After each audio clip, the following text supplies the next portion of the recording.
Let's start where I left off with Senator Coons. What do you make of Joe Biden's refusal to answer the question, if elected, will you change the number of justices on the court? And do you think he can continue to hold out to that non-answer for the next 3 weeks? Well, Chris, first of all, thanks for coming to Nebraska. Glad to have you. It's grotesque that Vice President Biden won't answer that really basic question.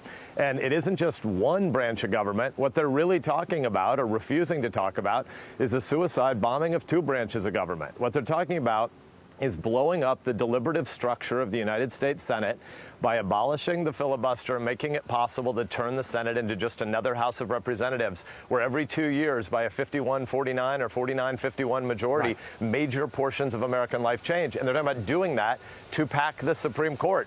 This language, I apologize to you, Chris, we live right next to a Union Pacific main line, and you're about to hear America working as a big train's about to come by. So I wanted to say that I'll speak up just a little bit. And we'll Right, let me get to the next question, and guys, cut Senator Sass's mic while I ask the question, and then we can hear him when he answers. I want to discuss some of the key issues that a Justice Barrett would confront on the court. Back in 2006, she signed a newspaper ad that called for overturning the, quote, the words that she signed, barbaric legacy of Roe v. Wade. And then as a judge, she voted to rehear cases where other judges in the Seventh Circuit struck down restrictions on abortion. Senator, aren't you counting on a Justice Barrett to either end or restrict a woman's right to abortion?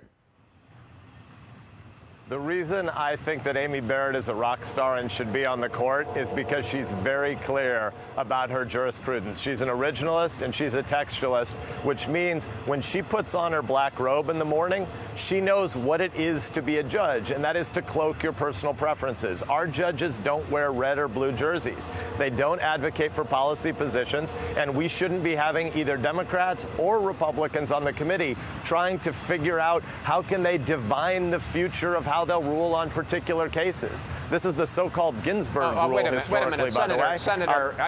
Senator, with respect, you're being a little disingenuous here. I mean, you're very staunchly pro-life. That's a perfectly legitimate position to take. But aren't you, in fact, counting on Justice Barrett to either end or restrict Roe v. Wade? And wouldn't you be terribly disappointed if she failed to do that? There are 2 different jobs, Chris. You're right. I'm pro-life, and I stood for election before the voters in Nebraska, and I get to do that again in 23 days, and I ask them for their vote, and I tell them my policy positions. If Amy Barrett were running for the United States Senate from the state of Illinois, she would have policy positions that she'd lay out to the American people. That isn't what a judge's job is. The politicization of the court, and some of Chris, and I like Chris Coons, by the way, but some of his weirdly Orwellian language in that last segment, claiming that court packing is filling open vacancies. That obviously isn't what court packing means. We have seen a politicization of the court since Robert Bork in 1987, where the left wants to turn it into a super legislature to advance things that they can't get done through the electorate. That is not what textualists want. I don't say that isn't what conservatives want. That is not what people who know what a judge's job is should want. All right. Then there is also Obamacare, which is particularly timely because the court will hear a lawsuit that is seeking to strike down the Affordable Care Act the week after the election. I want to put up the Barrett's history here. In 2017, this is what Coons was referring to. Barrett wrote this: Chief Justice Roberts pushed the Affordable Care Act beyond its plausible meaning to save the statute back in a 2012 case. I mean, look, all we can judge a justice by, is what they've said in the past. You know, there's a reason that President Trump chose her. There's a reason that you're going to be voting for her. Aren't you, in fact, counting on Justice Barrett to overturn the Obamacare Act?